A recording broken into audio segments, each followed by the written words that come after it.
सबको जय भीम। मैं रोहित प्रसाद।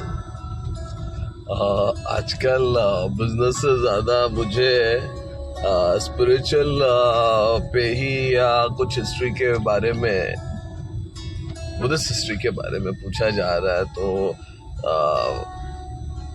सुबोध करके एक फेसबुक फ्रेंड है और उन्होंने मुझे कॉल की थी on Messenger and he just had some queries कि आप अगर जापान में जाओगे, थाईलैंड में जाओगे तो वहाँ पर आपको गणपति दिखता है। अपार्ट फ्रॉम दैट जो थाईलैंड के राजा हैं उनका नाम रामा है। तो इसका मतलब वहाँ पर हिंदुइज्म का ज़्यादा इन्फ्लुएंस है। और इसके बारे में एक दो नेताओं ने, अपने सुधांशु त्रिवेदी साहब ने भी इसका जिक्र किया है। सो एनीवेज ऐसी बहुत सारी बातें हैं जो लोगों की मतलब क्वेरीज होती हैं इस बारे में। So first of all let me tell you कि अदल्य दूज जो महाराज थे थाईलैंड के, इनके ग्रैंडफादर, इन्होंने उनके लाइनेज का नाम, जो उनके पूरे राज जितने भी राजा हैं, उनकी शुरुआत की थी बुद्धा 1 बुद्धा 2 से। तो उसके बाद में संघ ने उनके ऊपर आक्षेप लिया और उन्होंने जो बुद्ध का वर्ड, ये किसी को भी मतलब आप लगा नहीं सकते हो, क्योंकि बुद्ध बहुत बड़ी उपाधि है। तो वो जो वर्ड था Rama, as per Buddha scriptures, Ramayan जो है, again it's a Buddha scripture, और वहां पे रामायण है। तो जो मारा, जो बुद्ध को एनलाइटमेंट से रोकने आया था, उसका नाम मारा था। तो मारा का उल्टा करोगे तो रामा आता है। So this is their story, that's why it has nothing to do with Hinduism. Apart from that, जो लोग ये कहते हैं कि वहाँ का जो रामायण है, that is some copy of Ramayana and something. अभी सुधांशु त्रिवेदी साहब हमेशा आधा सच बोलते हैं, ये हम सबको पता है। तो बेसिकली अगर आप वो रामायण पढ़ोगे तो बहुत सारी स्टोरीज हैं, अलग अलग स्टोरीज हैं, और 350 से ज़्यादा तो सिर्फ भारत में रामायण के मतलब वर्जन्स हैं। मतलब जहाँ पर रावण सीता के पिता हैं, तो कहीं पर कुछ और, तो कहीं पर कुछ और। तो वहाँ पर जो रामायण है, जिसको रामायण कहते हैं, वहाँ पर जो हनुमान जी हैं, जो यहाँ पर जिसे ब्रह्मचारी कहते हैं, वहाँ पर वो थोड़े से जिसे हम मराठी में लंपट कहते हैं, जो औरतों के पीछे दौड़ता है, तो वो वहाँ पर मतलब बंदरियों के पीछे दौड़ने वाला दिखाया गया है। जो अगर आप ये कहोगे कि इंडियन मेक से इन्फ्लुएंस है, तो अगर आप वहाँ का पढ़ोगे तो वो बहुत तकलीफ हो जाएगी फिर यहाँ के लोगों को। बिकॉज वहाँ जब बंदर होते हैं, वो बंदर ऐसे ही होते हैं। सो बड़े कामुक होते हैं।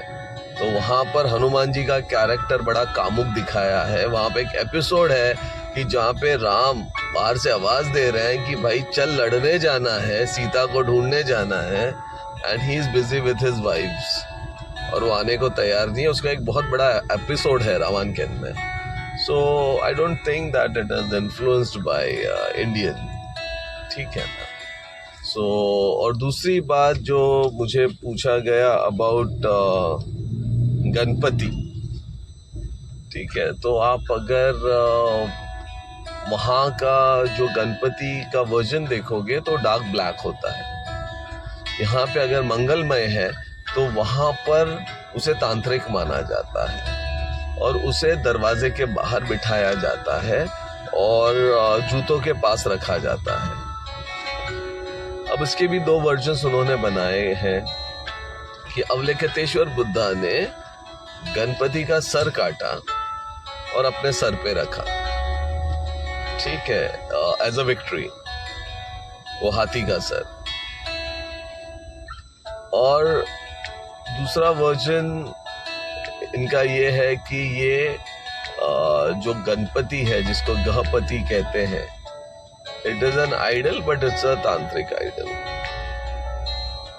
अब आपको ये जो स्टोरीज जो मिलती हैं, तो ये स्टोरीज इसलिए थी क्योंकि भारत से जब ये बौद्ध भिक्षु यहाँ से उनको जाना पड़ा, जब भारत में डिस्ट्रॉय हुआ, तो उनको एक एहसास हुआ था कि ये जो इनकी फिक्शन स्टोरीज हैं वो इतनी सच मानी गई है तो इनसे लड़ना मुश्किल है।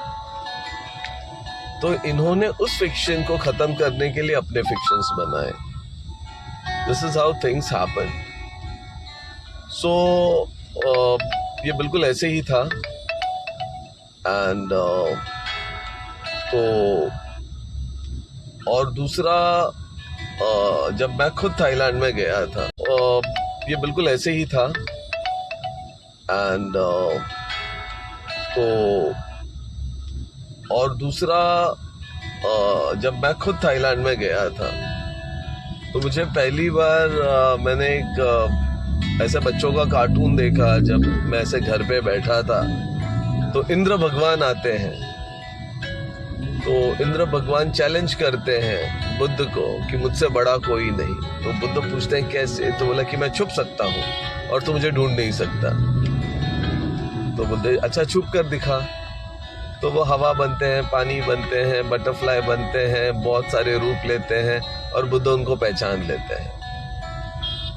अब वो थक जाता है, फिर बोलता है अच्छा अभी तू छुप जा, मैं तुझे ढूंढ लेता हूँ। तो बुद्ध डिसअपियर होते हैं और वो पाताल लोक, स्वर्ग लोक सब जगह ढूंढते हैं और बुद्ध उसको मिलते ही नहीं। फिर वो रिक्वेस्ट करता है कि तू बाहर आ जा बाबा। तो बुद्ध उनके सर पे बैठे होते हैं और बुद्ध फिर उसे शिक्षा देते हैं कि घमंड मत कर।